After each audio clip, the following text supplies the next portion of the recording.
La manière dont Jésus a vaincu la souffrance de la chair fut de ne regarder que Dieu en trouvant la force dans la prière et dans la parole. Cette humanité du Fils de Dieu peut parfois susciter l'illusion que Jésus ne serait pas Dieu, mais par la grâce donnée comme un don du Saint-Esprit, lorsque les yeux de notre esprit s'ouvrent par la foi, nous pouvons voir que cette apparente faiblesse du Fils de Dieu, qui tient entre ses mains la vie et la mort de toutes choses créées, est en réalité l'expression suprême de sa divinité. C'est l'expression de l'amour profond et délicat de la Trinité qui désire restaurer l'humanité de la perdition à la vie éternelle à travers le Fils. Si Jésus, qui est Dieu, a accompli le salut de cette manière, c'était pour révéler l'amour de Dieu à hauteur d'homme, selon notre regard humain.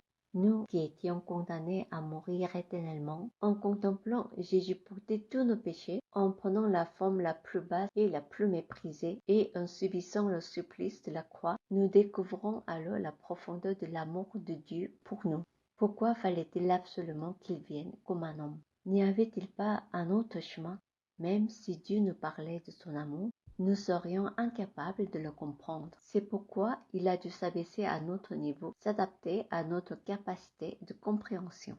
Jésus a renoncé à tout ce qui est céleste, s'est incarné selon le mode de vie humain, dans la culture et l'existence juive, afin de nous transmettre la vérité dans un langage que nous puissions comprendre. En s'adaptant à la culture et au mode de vie humain, la Trinité a envoyé Jésus, le Fils de Dieu, pour qu'il vive une vie humaine et accomplisse ainsi le plan de salut préparé avant la création. Tout cela avait pour but de montrer l'amour de Dieu à l'humanité, de nous faire comprendre que la foi est un don, que la grâce est un don, de nous conduire au salut par la foi et de nous révéler que le chemin que nous devons suivre, c'est Jésus lui-même. C'est pourquoi Dieu a accompli tout cela en prenant lui-même un corps humain.